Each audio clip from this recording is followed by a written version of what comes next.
Hello tout le monde, aujourd'hui pour cette 9e édition de l'heure du thé avec Rodolphe, on va parler éco-responsabilité et éco-emballage, donc tout ce qui va être recyclage de nos produits cosmétiques, naturels et ou synthétiques. Alors, la cosmétique, bien sûr, il faut qu'elle soit emballée de manière hermétique, selon les normes aussi européennes, les normes en vigueur, et c'est vrai que les normes en France notamment sont très très lourdes. Donc il est évident que la transition écologique sur la partie emballage est assez compliquée, assez complexe. Il existe depuis d'ailleurs pas mal d'années donc les petits pictos qu'on peut voir comme l'éco-emballage, mais également le Triman plus récemment qu'on retrouve sur l'ensemble des produits alimentaires et non alimentaires en suremballage, qui incite donc tout à chacun de pouvoir recycler donc ces emballages. Alors, comment on arrive à identifier quel est le plastique naturel, du plastique recyclé ou encore plastique recyclable à nouveau? On parle aussi des fois de recyclable à l'infini. Qu'est-ce qui est le moins polluant? Si c'est le verre, si c'est le métal ou encore le plastique qu'on voit un peu partout. Mais le plastique, il y en a du souple, il y en a du dur, du rigide. Donc, je vais essayer en fait de vous expliquer quel a été le choix chez nous, en fait, chez Rodolphe & Co, en termes de recyclage, mais aussi d'éco-conception donc de nos produits. Chez Rodolphe & Co, on a trois sortes de matériaux principaux.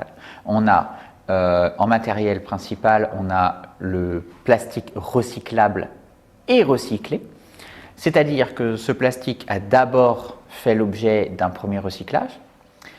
Il a été valorisé, reconditionné dans un nouvel emballage, dans un nouveau moule de plastique et il est recyclable à nouveau. Ce type de plastique, comme on est sur de la cosmétique, c'est un plastique qui n'est pas recyclable à l'infini puisqu'il ne répond pas non plus aux dernières normes environnementales et aux niveaux normes réglementaires. Ce qui fait qu'on a l'obligation, au bout d'un certain cycle, on ne peut plus l'utiliser puisqu'il n'est pas en conformité, il n'est pas assez hermétique, notamment pour les produits et la conservation des formules. Donc ça, c'est la partie plastique. Vous le retrouvez dans pas mal de mes produits, donc les shampoings, les soins également. Ensuite, on a le verre que tout le monde connaît. Alors le verre, il y a tout et son contraire. Le verre, c'est naturel, on peut dire, parce que c'est le sable à la base, c'est recyclable presque à l'infini, ok. Mais est-ce que c'est écologique à recycler? Ben, pas forcément, parce que le recyclage du verre, les fours doivent être à une température extrêmement importante, donc polluant, donc le recyclage est énergivore. Voilà. Donc, ce n'est pas forcément l'idéal non plus, puisque l'énergie, la consommation énergétique, globalement en France, c'est du nucléaire, quand c'est du recyclage en France, ou même d'autres énergies, mais ces énergies pourraient être allouées à d'autres formes d'utilisation. Mais, par contre, sa base naturelle, le sable, donc quelque part assez naturel. Ensuite, il y a l'émergence de nouveaux plastiques, on appelle ça le bioplastique. Les plastiques verts, les plastiques issus de fibres végétales, issus de l'éthanol également, à partir de canne à sucre. Alors c'est extrêmement intéressant, puisqu'effectivement, globalement, ces ressources-là, on peut utiliser, on va dire, une partie donc, de la canne à sucre, par exemple, qui n'est pas utilisée pour la partie sucrante, pour pouvoir en faire donc, de l'alcool et donc du coup du plastique. C'est intéressant. Le seul problème, c'est que déforestation, puisque c'est pas en France que ça se passe.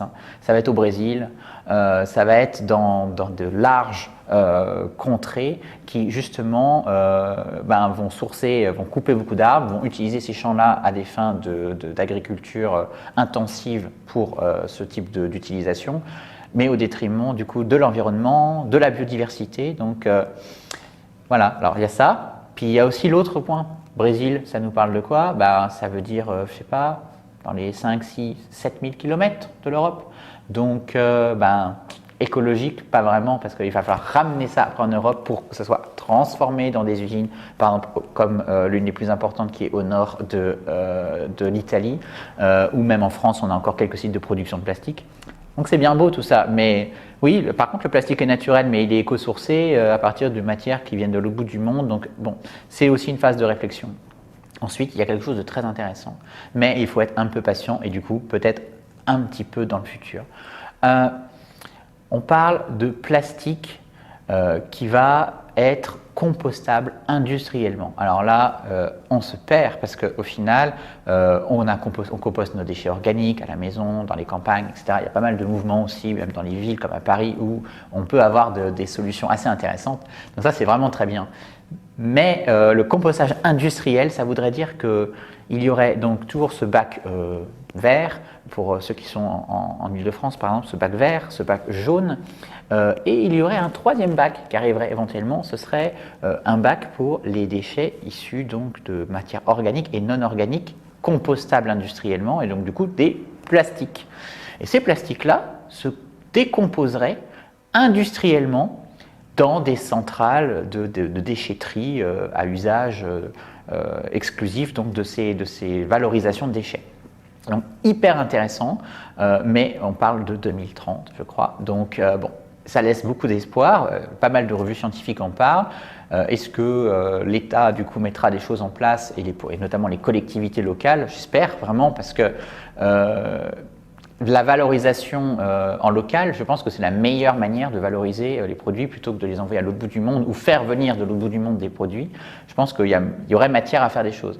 Certains industriels en France ont vraiment d'ailleurs bien réussi dans cette partie et vraiment je les invite, s'ils m'écoutent, je les invite à me rejoindre ici pour une heure du thé, parce que je pense que beaucoup de personnes aimeraient les entendre parler. Ce sont des personnes que je connais, donc ça me donne l'idée de les inviter, parce que je pense que ça pourrait être intéressant de les faire interagir sur ces sujets, parce que c'est aussi des personnes qui sont dans des petites entreprises, qui ont des idées peut-être un peu farfelues à la base, mais en fait qui gagnent du terrain parce qu'en fait ils sont très écoutés et ils sont très demandés aujourd'hui. D'ailleurs, le dernier auquel je pense, il est tellement demandé qu'effectivement ils n'ont pas assez de moyens humains notamment et financiers pour pouvoir aller encore de l'avant. Ils auront certainement besoin des soutiens de l'État et également des collectivités. Donc je pense que ça pourrait être un sujet, parce que la cosmétique de demain, la cosmétique c'est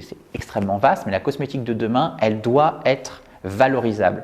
Et je ne parle pas que de mes produits Rodolphe & Co, qu'importe, la cosmétique de demain doit être valorisable pour les générations futures. Et ça, c'est hyper important. Et je pense qu'effectivement, ça a tout à fait sa place dans un sujet bio, nature et éthique. Donc voilà, si vous avez des questions par rapport à ça, n'hésitez pas à nous faire des petits commentaires donc sur le lien donc, de cette vidéo. Puis je me ferai le plaisir personnellement ou avec mon assistante Gabi de vous faire des réponses vraiment par rapport à ça, parce que je sais que vous êtes très nombreux à vous poser beaucoup de questions sur le plastique. On nous parle beaucoup de plastique, que ce soit pour nos produits ou pour les produits de tous les jours. Nous, on s'est beaucoup engagé, Rodolphe & Co, dans cette valorisation, donc on a beaucoup à dire. Donc surtout, n'hésitez pas à revenir vers nous par rapport au plastique, par rapport aux matières. Puis vraiment, voilà, on sera plaisir de vous répondre. Le troisième axe, que je n'ai pas fini, le troisième axe, c'est l'aluminium. On travaille l'aluminium pour la coloration minérale. La coloration minérale, coloration qui a besoin d'être conservée dans un environnement complètement isolé. Donc du coup, l'aluminium est une superbe matière. L'aluminium est facilement recyclable, très facilement recyclable, contrairement à ce qu'on pourrait imaginer. Finalement, le métal a le vent en poupe, puisqu'effectivement, les matières d'origine métallique arrivent aujourd'hui vraiment à fond justement pour la valorisation, parce que on connaît très bien cette matière et c'est assez simple de pouvoir la valoriser. Donc on la favorise aussi, et je pense que même dans les produits de soins, c'est un produit qu'on pourrait valoriser davantage encore dans les années à venir. Voilà. Donc j'ai terminé donc sur ces thèmes-là. Surtout si vous avez des questions, n'hésitez pas à me recontacter. Je vais déguster maintenant cette petite pâtisserie de chez Philippe Conticini, voilà, que vous voyez ici.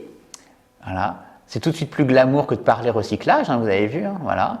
Et donc là, accrochez-vous pour le nom, ça s'appelle un Baba Burger. Un Baba Burger. Alors je pense qu'on a tous deviné.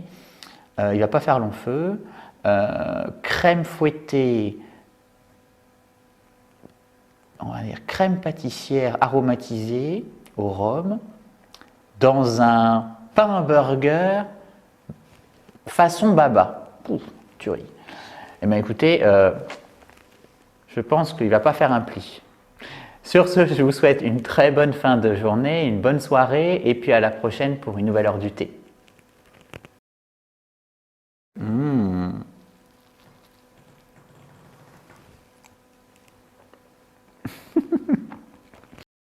Trop bon.